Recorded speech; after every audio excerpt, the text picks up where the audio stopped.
Hello बच्चों, कैसे हैं आप? उम्मीद करती हूँ आप बढ़िया और एकदम मज़े में होंगे। बच्चों, आज हम एक लेख पढ़ेंगे जिसका नाम है व्यायाम। बच्चों, प्रस्तुत पाठ में विभिन्न दृष्टिकोणों से व्यायाम के प्रकारों तथा देश विदेश में अच्छे व्यायाम के प्रति जागरूकता को दर्शाया गया है। शरीर को स्वस्थ रखने के लिए तथा मानसिक संतुलन को बनाए रखने के लिए व्यायाम करना बहुत ही आवश्यक माना जाता है।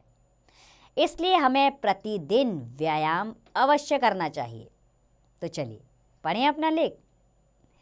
मनुष्य के लिए वायु, जल और अन्न की जितनी आवश्यकता है उतनी ही आवश्यकता उसे व्यायाम की भी है। व्यायाम यानी कसरत। यह सच है कि व्यायाम के बिना जैसे मनुष्य वर्षों जीता रह सकता है, वैसे ही आहार या जल, वायु और अन्न के बिना नहीं रह सकता। परंतु ये मानी हुई बात है कि मनुष्य व्यायाम के बिना अपने आरोग्य कायम नहीं रख सकता। अर्थात इंसान व्यायाम नहीं करेगा तो उसका शरीर निरोगी नहीं रह पाएगा, यानी रोग उसके शरीर में समा जाएंगे और उसका जीवन धीरे धीरे अंत की ओर बढ़ेगा। आहार के समान या व्यायाम शब्द से भी व्यापक अर्थ लेना होगा। व्यायाम माने केवल गुल्ली डंडा, फुटबॉल, क्रिकेट या हवा खाने के लिए जाना ही नहीं है। व्यायाम का अर्थ शारीरिक के साथ मानसिक व्यायाम भी है। जिस तरह अस्थि, मांस और मन को आहार चाहिए, उसी प्रकार शरीर और मन को व्यायाम की भी ज़रूरत है। शरीर को व्यायाम ना मिले तो मन शिथिल होता है। मृतता भी एक तरह का रोग है। कोई भारी पहलवान कुश्ती लड़ने में चाहे शक्तिशाली हो, परंतु अगर उसका मन लड़के का सा चंचल हो तो उसके विषय में आरोग्य शब्द का प्रयोग करना हमारी भूल है। अंग्रेजी में एक कहावत है, जिसके निरोग शरीर में निरोग मन हो, आरोग्य उसी को प्राप्त हुआ समझना चाहिए।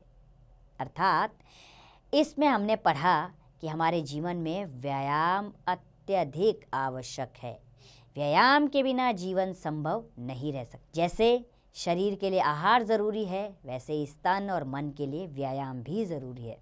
ऐसे व्यायाम कौन से हैं? प्रकृति ने तो हमारे लिए ऐसी योजना कर रखी है कि हम लोग दिन भर व्यायाम ही किया करें। शांत चित्त, चित्त का क्या अर्थ होता है? मन, शांत मन। तो शांत चित्त से विचार करके देखा जाए तो मालूम होगा कि हिंदुस्तान के बहुत बड़े हिस्से के लोग खेती पर ही अपना गुजारा करते हैं। खेतीहर, खेतीहर किसे कहते हैं? किसान। खेतीहर के घर के सब मनुष्यों का अपने आप ही व्यायाम हो जाता है। यानी कि जो किसान है उसको तो अतिरिक्त व्यायाम की ज़रूरत ही नहीं है, उसका रोज का काम ही उसका व्यायाम है। तो ये लोग जब दिन में 8-10 घंटे बल्कि इससे भी अधिक काम करते हैं, तभी उन्हें अन्न वस्त्र मिलता है। लेकिन उनके मन को और व्यायाम की ज़रूरत नहीं होती। खेतीहर मृड दशा में काम ही नहीं करता, उसे मिट्टी की पहचान होनी ही चाहिए। मौसम का ज्ञान उसके लिए आवश्यक है। तरकीब के साथ उसे हल जोतना पड़ता है। सूरज, चांद और सितारों की गति का सामान्य ज्ञान उसके लिए आवश्यक है। शहर का रहने वाला बड़ा बुद्धिमान और चतुर मनुष्य भी जब देहात में जाता है, देहात का क्या अर्थ होता है? गांव। जब वह देहात में जाता है तो नितांत दीन बन जाता है। दीन यानी गरीब बन जाता है। खेतीहर बता सकता है कि बीज कैसे बोया जाता है। वह आसपास के पेड़ पौधों और जानवरों का ज्ञान रखता है। खेतीहर तारों की स्थिति से रात को भी दिशा मालूम करते हैं। पक्षियों की बोली और उनकी गतिविधियों से वे बहुत सी बातें जान लेते हैं। जब कई पक्षी इकट्ठे होकर कोलाहल मचाते हैं तो वह उससे बारिश का अनुमान कर सकते हैं। तो यानी जीवन में व्यायाम का बेहद महत्व है। लेकिन किसान जैसे इंसान जो हैं, वो अपने दिन भर की दिनचर्या में ही बहुत सारा व्यायाम कर लेते हैं। चलिए आगे बढ़ते हैं। खेतीहरों के जीवन क्रम से यह बात मालूम होगी कि मनुष्य को 8 घंटे शारीरिक श्रम करना चाहिए और श्रम भी इस खूबी के साथ होना चाहिए कि इसके साथ ही साथ मानसिक शक्ति को भी व्यायाम मिले। यानी ऐसा श्रम करना चाहिए जिससे हमारा दिमाग, इसको भी व्यायाम मिले। आजकल व्यापारियों को मानसिक व्यायाम बहुत करना पड़ता है, परंतु यह नीरा इकरा है, यानी एक तरफी बात। खेतीहरों के समान यह खगोल, भूगोल या इतिहास नहीं जानते। उनसे बाजार दर वगैरह पूछ लीजिए। वे यह भी जानते हैं कि कैसे ग्राहक के माथे माल मढ़ना होता है, यानी कैसे झूठ बोलकर ग्राहक को माल बेच देना होता है। परंतु इससे मन की शक्ति का पूर्ण विकास नहीं होता। शरीर को कुछ हिलना डुलना या कोई मेहनत नहीं है। यानी कि व्यापारी लोग बैठे बैठे काम करते हैं, वो अपने शरीर का व्यायाम तो करते ही नहीं है। जिससे क्या होता है, दिनों दिन मोटापा बढ़ता जाता है और उन्हें बीमारियां घेर लेती हैं। पाश्चात्य देश वालों ने ऐसे लोगों के लिए क्रिकेट आदि खेलना लाभकारी बताया है। एक मार्ग यह है कि वर्ष के सभी त्योहार मनाकर त्योहारों के दिन विशेष प्रकार के खेल खेलना और मानसिक व्यायाम के लिए ऐसी पुस्तकें पढ़ना जिनसे दिमाग पर बोझ ना पड़े। इस मार्ग को ज़रा देखना चाहिए। खेल में समय नष्ट करने से व्यायाम तो होता है, परंतु अनेक उदाहरणों से यह बात स्पष्ट होती है कि इस व्यायाम से मनुष्य का मन उन्नत नहीं होता। उन्नत यानी ऊपर नहीं उठता।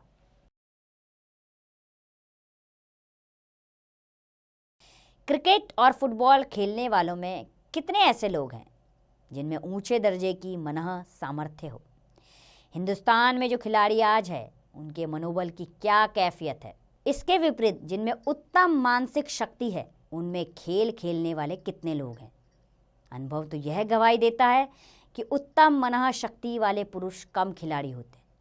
विलायत के लोगों ने आजकल खेल पर बड़ा जोर दिया है, परंतु ऐसे लोगों को उन्हीं के महाकवि किपलिंग ने अक्ल के दुश्मन कहकर पुकारा है और कहा है कि ये इंग्लैंड के बैरी हैं। बैरी यानी दुश्मन।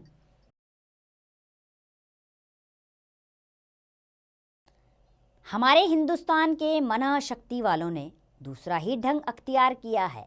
अख्तियार का अर्थ होता है अपनाया है।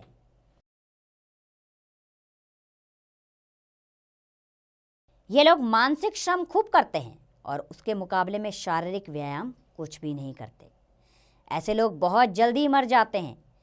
कोई ना कोई रोग इनके शरीर को घेरे रहता है और उनका अनुभव देश के लिए लाभकारी होने के योग्य भी नहीं हो पाता कि वह देह त्याग कर देते हैं।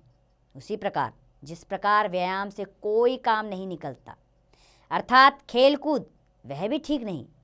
जिस व्यायाम से शरीर और मन दोनों एक साथ श्रम कर पाते हैं वही असलियत में व्यायाम होता है।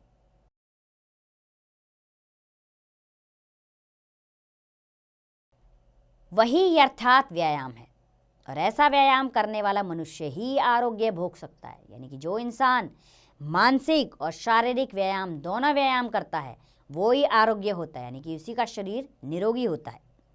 ऐसा मनुष्य खेतीहर ही हो सकता है, यानी किसान ही ऐसा हो सकता है जो शरीर का और दिमाग का दोनों का व्यायाम करता है। तब तो मनुष्य खेतीहर नहीं है। वे क्या करे? क्रिकेट आदि से होने वाला व्यायाम तो ठीक नहीं है। तब कोई ऐसा व्यायाम ढूंढ निकालना चाहिए जिससे खेतीहर को मिलने वाले व्यायाम का काम हो जाए। व्यापारी या और लोग अपने मकान के आसपास वाटिका लगा सकते हैं और उसमें 2-4 घंटे खोदने का काम कर सकते हैं। फेरी करने वालों को अपने काम में ही व्यायाम मिल जाता है। अगर आप दूसरे के मकान में रहते हैं तो आपके मन में यह शंका नहीं उठनी चाहिए। शंका यानी संदेह।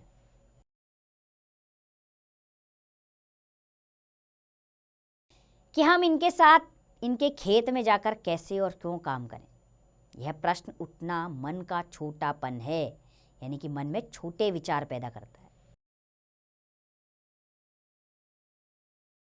चाहे किसी भी खेत में जाकर खनन का काम करने से हमारा लाभ ही होगा, अपना घर दुरुस्त होगा और परिश्रम से दूसरों का खेत बनता हुआ देखकर मन को आह्वान होगा।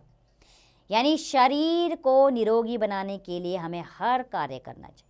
किसी के खेत में जाकर काम करना हो, शारीरिक श्रम करना हो, तो उसमें हमें जरा भी शंका नहीं करनी चाहिए। इससे हमारा ही लाभ है। जिन्हें खेत में काम करने का मौका ना मिलता हो या जिन्हें यह काम करना पसंद ना हो, उनके लिए 2 बातें यहाँ लिखना ज़रूरी है। खेतों में काम करने के बाद मेहनत का काम चलना है। इस व्यायाम को सब व्यायामों का राजा कहा जाता है, यानी चलना सबसे बड़ा व्यायाम है। इसे व्यायामों का राजा कहते हैं और वो बहुत सही है। हमारे यहाँ के साधु और फकीर बहुत तंदुरुस्त होते हैं, यानी सेहतमंद होते हैं। इनके अनेक कारणों में से एक यह भी कारण है कि वे गाड़ी, घोड़ा और किसी सवारी से काम नहीं लेते। थैरो नामक एक विख्यात यानी प्रसिद्ध, विख्यात का अर्थ होता है प्रसिद्ध, एक विख्यात अमेरिकन हुआ है।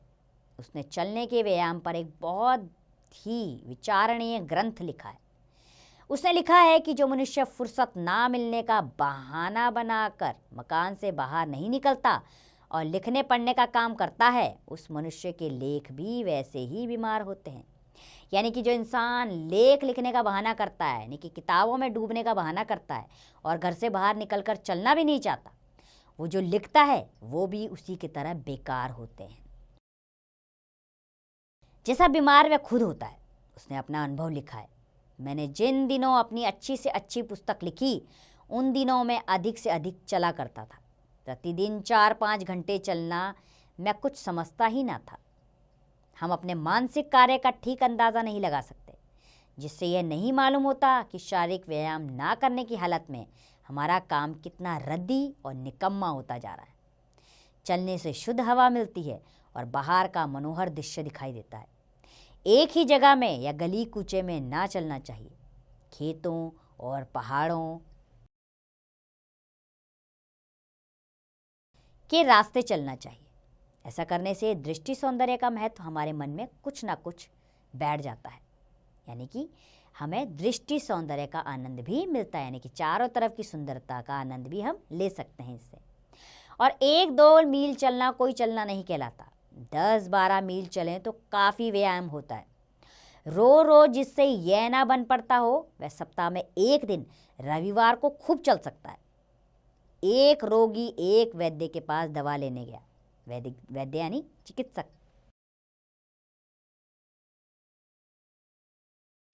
वैद्य ने उसे रोज पैदल सैर करने की सलाह दी।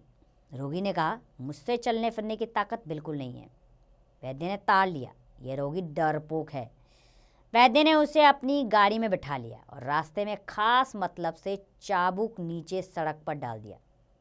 मुरव्वत के ख्याल से रोगी को चाबुक उठाने के लिए गाड़ी से उतरना पड़ा।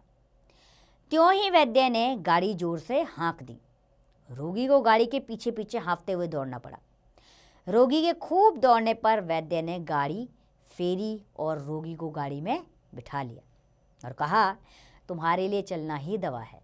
वैद्य की निर्दयता का आक्षेप सहकर भी रोगी को चलना ही पड़ा।